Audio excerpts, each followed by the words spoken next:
नमस्कार, मैं हूं संजय शर्मा। आप देख रहे हैं 4 PM न्यूज नेटवर्क। गोदी मीडिया के चैनलों में बड़ा सुर्खियों में चल रहा है कि इंडिया गठबंधन खत्म, दिल्ली विधानसभा के चुनाव में खत्म, अब सब लड़ाई हो गई।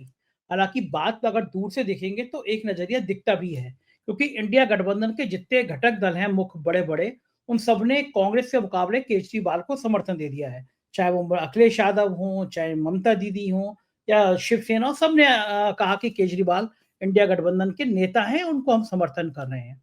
अब कांग्रेस अलग थलग पड़ गई। मैंने इन मुद्दों पर अभय दुबे जी से बात की। अभय जी मेरे तर्क से सहमत नहीं थे। उन्होंने कहा इंडिया गठबंधन और मजबूत होगा। इंडिया गठबंधन के अलग अलग नेता हैं। उन्होंने कहा कि जैसे बिहार में तेजस्वी इंडिया गठबंधन के नेता हैं, अखिलेश यादव उत्तर प्रदेश में हैं, और उन्होंने ये भी कहा कि कांग्रेस ने गलती करी है दिल्ली विधानसभा चुनाव में, क्योंकि कांग्रेस कहीं लड़ाई में नहीं है। उन्होंने बहुत जबरदस्त उदाहरण दिए हैं, आप सुनेंगे चौंक जाएंगे। मुझे भी कांग्रेस के कुछ नेताओं का इतना इतिहास याद नहीं था दिल्ली विधानसभा के चुनाव के परिप्रेक्ष्य में, जितना उन्होंने बताया। तो रोचक बातचीत है और राजनीति को इन्हीं नजरियों से देखना और समझना चाहिए। किसी भी राजनीतिक पहलू के कई मतलब होते हैं। तो चलते हैं अभय दुबे जी से, दिल्ली की राजनीति को और देश की राजनीति को दोनों संदर्भों में जोड़ने की और समझने की कोशिश करते हैं। जरूर बताइएगा कि बातचीत कैसी है। सब्सक्राइब और ज्वाइन पहले कर लीजिएगा। सुनिए अभय जी की बात। 4 PM न्यूज नेटवर्क में स्वागत है अभय दुबे जी आपका। दिल्ली के विधानसभा चुनाव की अभी पूरी तरह से रणभेदी बजी बजी है कि भारतीय जनता पार्टी के लिए थोड़ी सी खुशी वाली खबर ये आएगी, क्योंकि इंडिया गठबंधन का जो ताना बाना था वो लगभग बिखरता हुआ नजर आ रहा है बीजेपी को। अरविंद केजरीवाल और कांग्रेस आमने सामने आ गए हैं। कांग्रेस केजरीवाल पे बहुत गंभीर आरोप लगा रही है। उधर इंडिया गठबंधन में जितने लोग शामिल हैं, अखिलेश यादव, ममता बनर्जी, शिवसेना, उन सब ने समर्थन कर दिया केजरीवाल का। यानी कांग्रेस लगभग अलग थलग पड़ गई है। उमर अब्दुल्ला ने तो यहां तक कह दिया कि भाई जब जरूरत ही क्या है इंडिया गठबंधन की, ना तो कोई मीटिंग बुलाते हो, ना कोई बातचीत करती है। अगर लोकसभा चुनाव के लिए था तो फिलहाल खत्म कर दीजिए, जब लोकसभा चुनाव आएगा तब देखेंगे। तो क्या ये कांग्रेस की गलती हो गई? क्या दिल्ली का चुनाव कांग्रेस को आम आदमी पार्टी के साथ मिलकर लड़ना चाहिए था? कम सीटें देते, 2 4 5 दे देते, लेकिन इंडिया गठबंधन का स्वरूप तो बचा रहता। आज की तारीख में जिस तरह से इंडिया गठबंधन के लगभग सभी बड़े सहयोगी अरविंद केजरीवाल के पीछे खड़े हो गए हैं, इसके पीछे क्या कारण है? और क्या वाकई में ये माना जाए कि इंडिया गठबंधन फिनिश, खत्म? देखिए, पहली बात तो ये है संजय जी, मैं आपकी इस बात से सहमत नहीं हूं कि इंडिया गठबंधन खत्म हो गया है। अभी संसद में जब बहस हो रही थी तो केवल अदानी के मसले को छोड़कर बाकी सभी मसलों पर जो गैर भाजपा विपक्ष था वो एक था। इससे पिछले वाले अधिवेशन में भी संसद के गैर भाजपा विपक्ष सभी मसलों के ऊपर एकजुट था। मैं तो मानता हूं इंडिया गठबंधन बहुत से मसलों पर पहले से ज्यादा मजबूत हुआ है। अभी जो एक देश एक चुनाव के सवाल के ऊपर जो बैठक हुई है, उस बैठक में जनता दल यूनाइटेड की आवाज में और कांग्रेस की आवाज में कोई फर्क नहीं है। नीतीश कुमार की पार्टी ने जमकर विरोध किया है एक देश एक चुनाव के सवाल का। उन्होंने सवाल ही उठाए हैं कि ये बेतुकी बात है, इस तरह से नहीं हो सकता है। अगर बीच में राज्य सरकारें गिर जाएंगी तो फिर चुनाव का खर्चा कम होने की बजाय और बढ़ जाएगा। फिर दूसरी पार्टी जैसे कि जगन मोहन रेड्डी की पार्टी है आंध्र प्रदेश में, जो आंध्र प्रदेश का प्रमुख विपक्षी दल है, वो खुलकर कह रही है कि ईवीएम को हटाया जाए और कागज के मतपत्रों से चुनाव कराया जाए। तो इंडिया गठबंधन की ताकत तो पहले के मुकाबले और बढ़ रही है। मैं हमेशा ये मानता हूं कि लोकसभा चुनाव की राजनीति को विधानसभा चुनाव की राजनीति से उसका घालमेल नहीं किया जाना चाहिए। जो पार्टियां ऐसा करती हैं या जो समीक्षक ऐसा करते हैं, वो या तो शरारतन ऐसा करते हैं या अज्ञानतावश ऐसा करते हैं। अब आप सोचिए जरा इस बात के ऊपर। तृणमूल कांग्रेस ने आम आदमी पार्टी का समर्थन किया है, समाजवादी पार्टी ने आम आदमी पार्टी का समर्थन किया है, उद्धव ठाकरे की शिवसेना ने आम आदमी पार्टी का समर्थन किया है? मतलब तकरीबन सभी इंडिया गठबंधन की सभी मजबूत स्टालिन द्रविड़ मुनेत्र कजगम ने स्टालिन की पार्टी ने आम आदमी पार्टी का समर्थन किया है। जितनी भी शक्तिशाली क्षेत्रीय दल हैं, सबने दिल्ली के चुनाव में आम आदमी पार्टी का समर्थन किया है। अच्छा, आप जरा उलट सोचिए, कल्पना कीजिए, थोड़ी सी कल्पना कीजिए कि सारी पार्टियां कांग्रेस का समर्थन कर रही हैं। तो क्या इनके समर्थन से कांग्रेस के 4.25% वोट बढ़ के 45% हो जाएंगे? एकदम नहीं होंगे। एकदम। आप दिल्ली के किसी भी व्यक्ति को जो राजनीति की जरा सी भी जानकारी करता है उससे पूछिए, तो हंसने लगेगा इस बात के ऊपर। अच्छा, सारे क्षेत्रीय शक्तियों के जो नेता हैं वो बुद्धिमान हैं, राजनीति में पारंगत हैं, राजनीति की नब्ज पे उनकी उंगलियां रखी हुई हैं। वो ये जानते हैं कि दिल्ली में बीजेपी को कौन हरा सकता है, तो वो कांग्रेस का समर्थन क्यों करेंगे? क्या वो पागल हैं? मेरा मानना है कि अगर अखिलेश यादव कांग्रेस का समर्थन करते तो मैं समझता कि मैं कहता, और ममता बनर्जी कांग्रेस का समर्थन करती, उद्धव ठाकरे कांग्रेस का समर्थन करते, शरद यादव कांग्रेस का समर्थन करते, तो मैं कहता इन लोगों का दिमाग घूम गया है। महाराष्ट्र में कांग्रेस की पृथ्वीराज चौहान कितने बड़े नेता हैं, उन्होंने क्या बयान दिया है? उन्होंने बयान ये दिया है कि दिल्ली में आम आदमी पार्टी चुनाव जीत रही है, कांग्रेस को उससे समझौता करना चाहिए। तुरंत ही संजय राउत ने उनका समर्थन किया है। तो ये बिल्कुल बेकार की बात है कि क्षेत्रीय शक्तियों को चाहिए कि वो कांग्रेस का समर्थन करें। क्यों करें क्षेत्रीय शक्तियों कांग्रेस का समर्थन? राजनीति व्यवहारिक दृष्टि से चलती है। व्यवहारिक स्थिति यह है कि अब देखिए, आज उद्धव ठाकरे की पार्टी के प्रवक्ता हैं किशोर तिवारी, उनसे जब ये सवाल पूछा गया तो उन्होंने इतना बढ़िया और ठोस उन्होंने जवाब दिया। उन्होंने कहा जब बंगाल में चुनाव होगा तो हमारी नेता ममता दीदी होंगी, जब तमिलनाडु में चुनाव होगा तो हमारे नेता स्टालिन होंगे, जब बिहार में चुनाव होगा तो हमारे नेता तेजस्वी यादव होंगे, जब उत्तर प्रदेश में चुनाव होगा तो इंडिया गठबंधन के नेता अखिलेश यादव होंगे, इसी तरह जब दिल्ली में चुनाव हो रहा है तो उसके नेता अरविंद केजरीवाल है। बिल्कुल साफ तौर पर उन्होंने कहा। और उन्होंने कहा जब राष्ट्रीय चुनाव होगा तो राहुल गांधी सबसे बड़े नेता होंगे, ये भी साथ में कहा। आप बताइए, अच्छा, राष्ट्रीय जनता दल के नेता के प्रवक्ता से पूछा गया तो उन्होंने भी साफ तौर पर कहा कि भाई हम जो महागठबंधन जो है ना, वो इंडिया गठबंधन का ही एक रूप है जो कि बिहार में मजबूती से लड़ रहा है और कांग्रेस के साथ हम वहां पर हैं, लेकिन दिल्ली का चुनाव अलग चीज है। आपको ध्यान होगा कि तेजस्वी यादव की पार्टी ने 2020 के दिल्ली के चुनाव में अपने उम्मीदवार खड़े किए थे। इस बार उन्होंने कोई उम्मीदवार नहीं खड़ा किया, क्योंकि वो जानते हैं कि कोई बेकार की बात है यहां उम्मीदवार खड़ा करना, कोई उसकी तुक नहीं है। मैं तो समझता हूं कि अखिलेश ने, ममता जी ने, उद्धव ठाकरे ने, इन सब लोगों ने बहुत अकलमंदी का परिचय दिया है कि उन्होंने कहा है कि दिल्ली में अरविंद केजरीवाल को समर्थन देना चाहिए, क्योंकि अरविंद केजरीवाल ही भारतीय जनता पार्टी को चुनाव हरा सकते हैं। अच्छा, अगर मान लीजिए कांग्रेस, और अगर मान लीजिए पिछले चुनाव में 25% वोट कांग्रेस को मिले होते और 20-25% आम आदमी पार्टी को मिले होते, तब ये चर्चा की जाती कि भाई इन दोनों में समझौता हो जाए। जिस पार्टी को 55% वोट मिला है, वो पार्टी 4.25% वोटों की पार्टी से क्यों समझौता करेगी? क्या पागल है क्या लोग? हाँ, सही बात है, नहीं करेगी। मतलब कोई बेतुकी बात है भाई, ये कोई बात रही कोई? और इस तरह की बात को लेकर टीवी में बहसें चलाई जा रही हैं। मैं कहता हूं कि इंडिया गठबंधन की सेहत को कोई खतरा नहीं है, वो बिल्कुल ठीक है सेहत। मैं बता चुका हूं ना कि लोकसभा में जब भी लोकसभा के पटल के जब भी चर्चा होती है, बीजेपी का मुकाबला करना होता है, किसी एक आध मुद्दे को छोड़ के बाकी सारे मुद्दों पे ये लोग हमेशा एकजुट होते हैं। और मैं ये मानता हूं कि भाजपा के खिलाफ दूसरी वो ताकतें जो अभी इंडिया गठबंधन में नहीं है, वो भी धीरे धीरे इंडिया गठबंधन से जुड़ेंगी। और दिल्ली चुनाव के बाद सारी क्षेत्रीय शक्तियों को मिलकर कांग्रेस के नेताओं से बात करनी चाहिए कि भाई आप फटाफट इंडिया गठबंधन का दफ्तर बनाइए, ममता बनर्जी उसकी नेता बनना चाहती हैं, उनको नेता स्वीकार कर लीजिए, इसमें क्या बुरी बात है? वो चलाएंगे भाई। बंगाल का मुख्यमंत्री रहते हुए भी अगर उनके पास इतनी फुर्सत है कि वो इंडिया गठबंधन का नेतृत्व करें, उसके सचिवालय को चलाएं, उसकी रीति नीति का फैसला करें, सब मीटिंगें वगैरह आयोजित करें, तो इससे बढ़िया कांग्रेस के लिए तो खुशखबरी नहीं है कोई कांग्रेस के लिए। सब लोग जानते हैं कि कांग्रेस का नेता जो होगा वही लोकसभा में अगर चुनाव जीतती है, गैर भाजपा चुनाव हारती है, तो कांग्रेस का नेता ही देश का प्रधानमंत्री होगा। सब लोग इस बात को जानते हैं, इसमें कहने की जरूरत ही नहीं है इसके अंदर। ये तो स्वयं सिद्ध बात है भाई। जिस तरह दिल्ली में अगर आम आदमी पार्टी जीतेगी तो अरविंद केजरीवाल मुख्यमंत्री होंगे, इसलिए अगर पूरे देश में इंडिया गठबंधन जीतेगा तो कांग्रेस का ही बंदा राहुल गांधी होंगे, वही देश के प्रधानमंत्री होंगे। तो जो भी कांग्रेस तय करेगी वो होंगे देश के प्रधानमंत्री।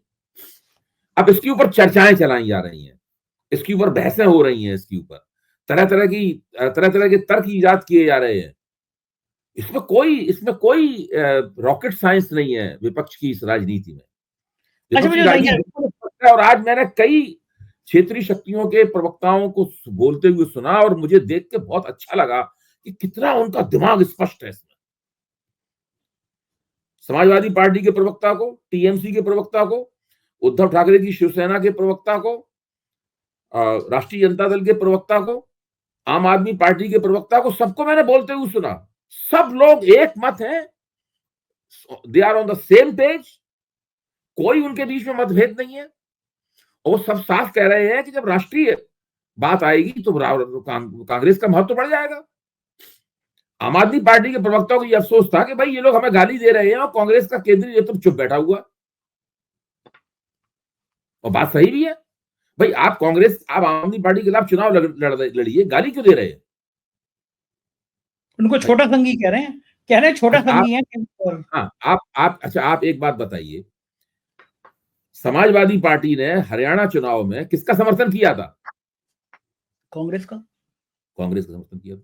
कांग्रेस ने उन्हें सीट देने से मना कर दिया, फिर भी समर्थन किया। अच्छा, आम आदमी पार्टी के साथ समझौते की बातचीत हुई, समझौता नहीं हो पाया कि आम आदमी पार्टी ने राहुल गांधी को देशद्रोही कहा? नहीं कहा। मैं तो आम आदमी पार्टी के नेताओं से जो वहां पर हरियाणा में काम कर रहे थे, फोन पे उनसे बातचीत वगैरह होती थी, वो तो साफ कहते थे कि कांग्रेस जीत रही है सब जगह, ये तो कांग्रेस अपनी गड़बड़ियों की वजह से चुनाव हारी हो। तो ये जो स्थिति है, ये स्थिति अपने आप में बिल्कुल स्पष्ट है। इंडिया गठबंधन की शक्ति, एकता को इससे कोई खतरा नहीं है। थोड़ा सा ध्यान देने की जरूरत है, जो अभी तक नहीं दिया गया ध्यान, वो ध्यान देने की जरूरत है।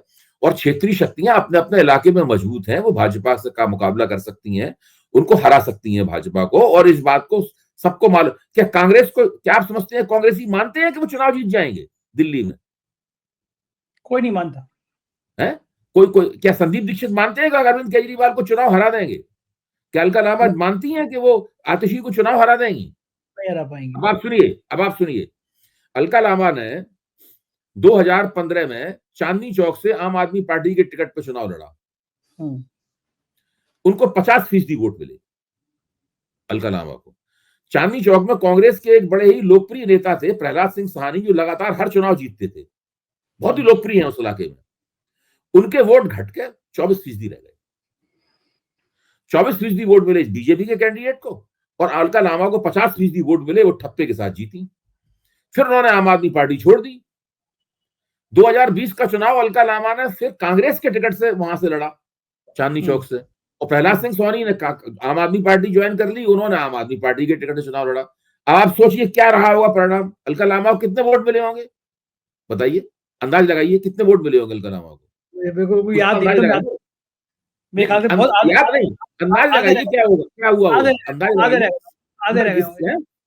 आधे। पहली बार 50% वोट मिले थे और दूसरी बार 5% वोट मिले। अरे बाप रे, तो मुझे भी अंदाजा नहीं था, याद में सोचिए ना। और प्रहलाद सिंह सहानी को, जिनको 24% वोट मिले थे, अगली बार 65% वोट मिले, क्योंकि पार्टी बदल गई।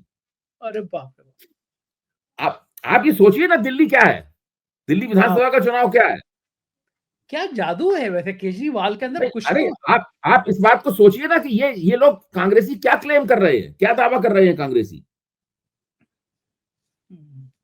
जब आप प्रहलाद सिंह सहानी के मुकाबले 5% वोट प्राप्त कर रही हैं।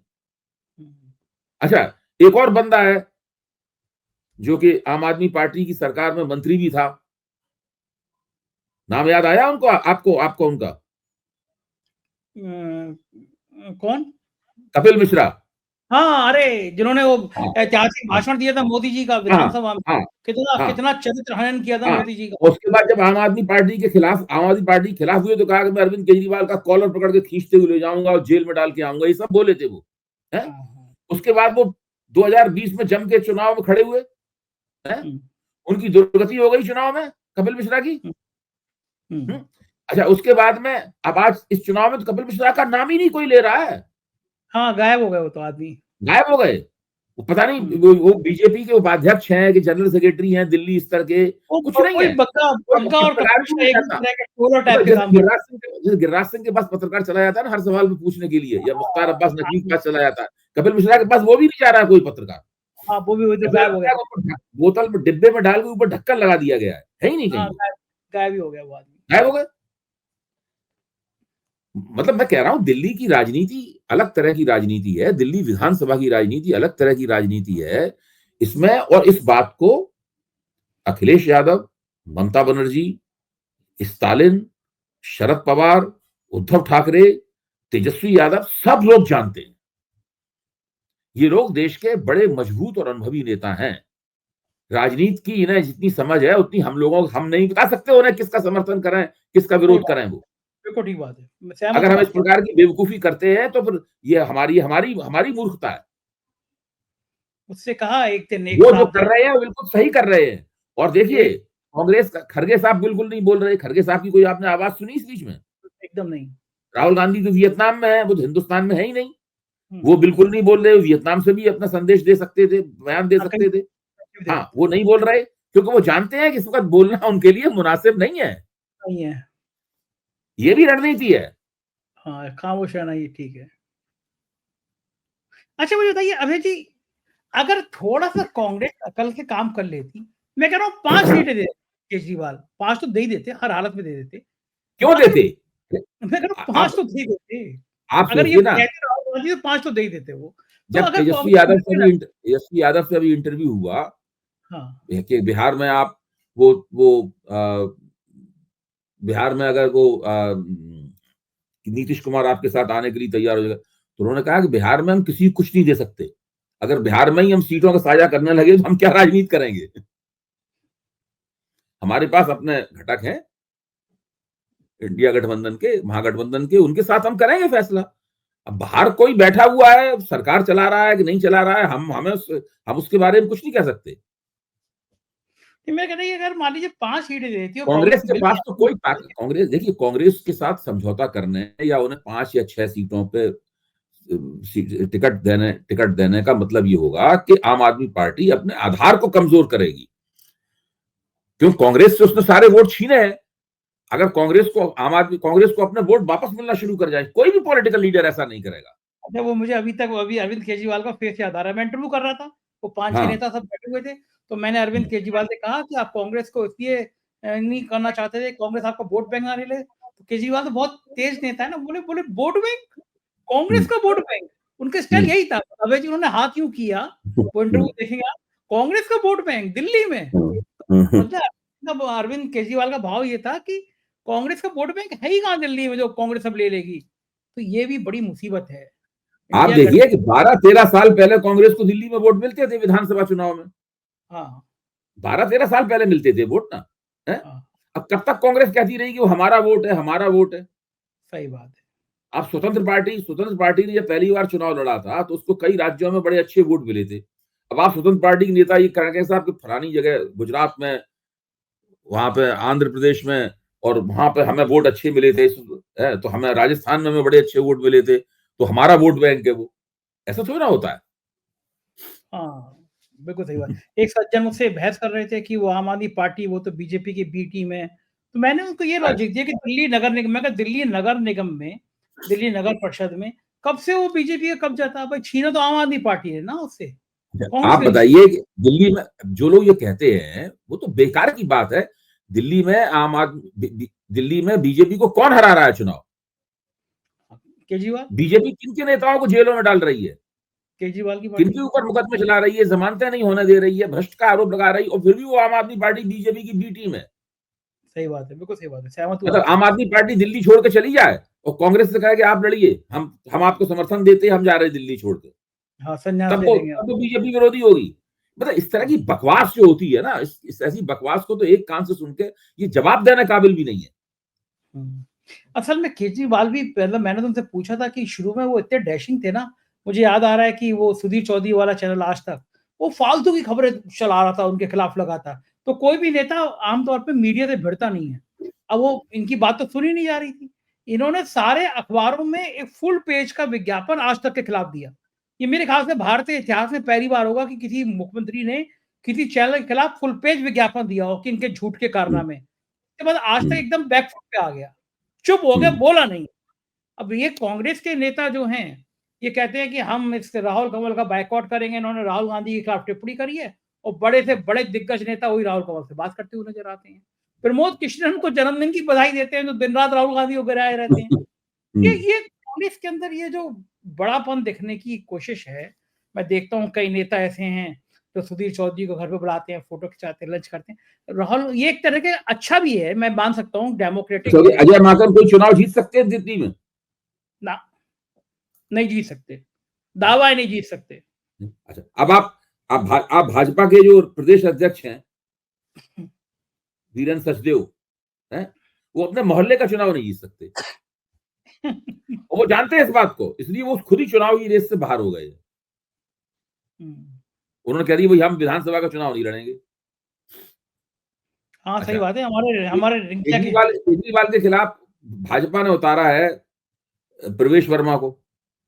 जब प्रवेश वर्मा एमएलए की राजनीति करते थे, एमएलए भी तो रहे हैं प्रवेश वर्मा, जब एमएलए की राजनीति करते थे तो वो क्या नई दिल्ली से टिकट मांगते थे? वो तो मुंडका वगैरह इन दूसरी जगहों से टिकट मांगते थे। नई दिल्ली में तो उनका कोई प्रभाव क्षेत्र नहीं है, उनकी बिरादरी के लोग भी नई दिल्ली में नहीं रहते। आप विधुड़ी को लीजिए, रमेश विधुड़ी को, वो कालका से आतिशी के मुकाबले लड़ रहे हैं। वो गुर्जर समाज से आते हैं विधुड़ी। क्या कालका कॉन्स्टिट्यूंसी में गुर्जर वोटर हैं क्या? इन लोगों ने केवल दिखावे के लिए इन लोगों को खड़ा कर दिया है। ये वही दोनों व्यक्ति हैं जिनके खिलाफ लोकसभा चुनाव से पहले भाजपा ने सर्वे करके ही जाना था कि इन्हें अगर लोकसभा का टिकट दे दिया तो ये हार जाएंगे चुनाव, इसलिए टिकट काटा गया था विधुड़ी और प्रवेश वर्मा का। विधुड़ी और प्रवेश वर्मा। तो वो जब लोकसभा में जब मोदी की लहर चलती है और दिल्ली के सारे लोग लोकसभा में जिताते हैं 7 सीटों पे भाजपा को, जब भाजपा को यकीन नहीं था कि ये दोनों लोकसभा का चुनाव नहीं जीत सकते तो विधानसभा का चुनाव क्या खा के जीतेंगे? सही बात है। और वो ना उनकी बिरादरी वहां पर रह रही है, ना उनका कभी जीवन में काम किया है उन निर्वाचन क्षेत्रों में, कैसे जीत जाएंगे? अच्छा, आपके हिसाब से अगर ये सब बातें सही हुई तो कांग्रेस एक बहुत बड़ी ऐतिहासिक हार का सामना करेगी दिल्ली में, तो ज्यादा फजीयत नहीं होगी? अरे भाई, कांग्रेस की क्या पिछले बार ऐतिहासिक हार नहीं हुई थी? 4.25% वोट, 0 सीट। उससे पिछले वाले चुनाव में भी क्या हुआ था? 0 सीट। 0 से भी कम सीटें हो सकती हैं क्या? जमानत जब्त ना हो, वही होता है। आप सोचो, जमानत जब्त, अधिकतम सीटों पर जमानत जब्त। जिस पार्टी को 4.25% वोट मिला होगा उसकी जमानत कहां बची होगी? अच्छा, क्या अब कोई सूरत है कि बीजेपी कांग्रेस का वोट बैंक आपको 15% तक आते हुए नजर आ रहा हो? अरे भाई, कांग्रेस का वोट बैंक अगर 15% आ जाएगा तो बीजेपी यूपी दिल्ली में चुनाव जीत जाएगी।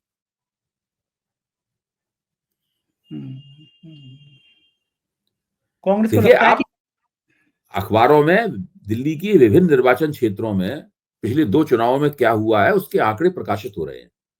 आप उन आंकड़ों पर ध्यान दें तो आप देखेंगे कि जहां पर कांग्रेस को 20-25% वोट मिलता है वहां बीजेपी चुनाव जीत जाती है। कांग्रेस फिर भी वहां चुनाव नहीं जीत पाती। दिल्ली का आंकड़ा ही है। अगर आपको दिल्ली में कौन चुनाव जीतना कौन नहीं चुनाव जीत रहा उस पर तो आप आम आदमी पार्टी और बीजेपी निगाह मत रखिए, आप कांग्रेस में निगाह रखिए कि कांग्रेस को कितने वोट मिल रहे हैं। सही बात है। अगर कांग्रेस अच्छा लड़ रही है तो जीतेगा, उससे तय होगा कौन जीतेगा। लड़ी और बीजेपी जीती और कांग्रेस की जमानत, कांग्रेस को अगर 15 से 20% के बीच में वोट मिले तो कांग्रेस को 1-2 सीटें कहीं मिल जाएंगी, 2-3 सीटें मिल जाएंगी, बाकी बीजेपी को वही मिलेंगी। फिर 25-30 सीटें बीजेपी की पहुंचेंगी, बहुमत के करीब पहुंचती दिखाई देगी बीजेपी। अब अगली लड़ाई बिहार और उत्तर प्रदेश में होगी कि कांग्रेस को कितनी सीटें मिलेंगी। बड़ा भाई कौन रहेगा बिहार में और उत्तर प्रदेश में? अरे भाई, इसमें भी क्या सोचने की बात है। बिहार में जो तेजस्वी यादव देंगे वो कांग्रेस सिर झुका के स्वीकार करेगी। पिछली बार तो रायता फैला दिया था ना कांग्रेस ने, बहुत कोई नहीं रायता फैला। ये सब हम लोग अपना प्रोग्राम दिलचस्प मसालेदार बनाने के लिए बात करते हैं। ये कांग्रेस की कोई औकात नहीं है बिहार में रायता फैलाने की, कांग्रेस की कोई औकात नहीं है उत्तर प्रदेश में रायता फैलाने की। बिल्कुल बेकार की बात है। कांग्रेस को जो 99 सीटें मिली है उसमें केवल 27 सीटें कांग्रेस ने अपने दम पे जीती हैं, बाकी सब क्षेत्रीय दलों के दम पे जीती हैं कांग्रेस ने। कांग्रेस के नेताओं को लगता है कि मुसलमान वोट तो उन्हीं की तरफ रहेगा, चाहे वो बिहार में हो या यूपी में हो। तो केवल मुसलमान वोट से कोई जीत जाएगा चुनाव? जब तक मुसलमान वोट के साथ हिंदू वोट नहीं मिलेगा तो कैसे चुनाव जीतोगे आप? बिहार में भी आप देखिए, बिहार में मुसलमानों के नेता कौन है? कांग्रेस के प्रदेश अध्यक्ष मुसलमानों के नेता हैं, लालू यादव कांग्रेस मुसलमानों के नेता हैं। लालू यादव बहुत बड़ा नाम है मुसलमानों के। कांग्रेस को हिम्मत हो तो महागठबंधन से बाहर निकल जाए, अकेले चुनाव लड़के बिहार में देख ले।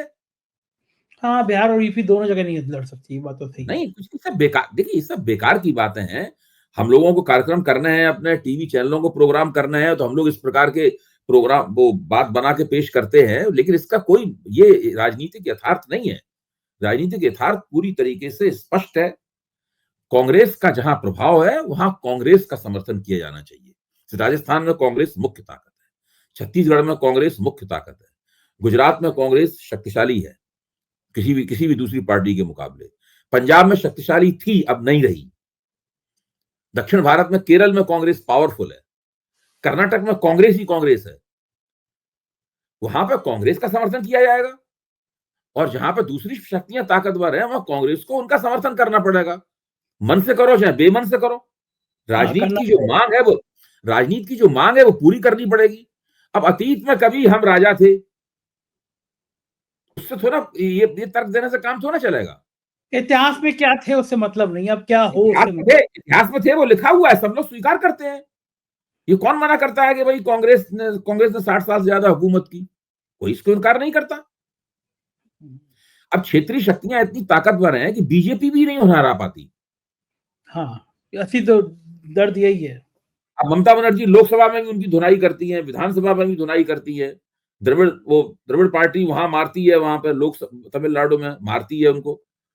जो क्षेत्रीय शक्तियां हैं वो बीजेपी उनको नहीं हरा पाती विधानसभा में। तो कांग्रेस क्या उनकी जगह लेगी? ये भी सब बेकार के आंकड़े हैं कि कांग्रेस मजबूत होगी तो वो कमजोर होंगी तो कांग्रेस मजबूत होगी। ये सब पुरानी बातें हो गई। जब क्षेत्रीय शक्तियां उभर रही थी तब ये 80 90 के दशक में ये बातें सही थी, आज सही नहीं है। तो मजबूत हो ही गई। बहुत शुक्रिया अभय जी, बहुत मजा आया बातचीत में। थैंक यू इतनी जानकारी देने के। ये थे अभय दुबे जी, और अपने लॉजिक से, और अलका लांबा वाला उन्होंने क्या जबरदस्त बताया, मुझे भी याद नहीं था कि कितने वोट मिले थे। ऐसी रोचक बातचीत आपको पसंद आई हो तो बताइएगा, और करते रहेंगे। शुक्रिया, थैंक यू।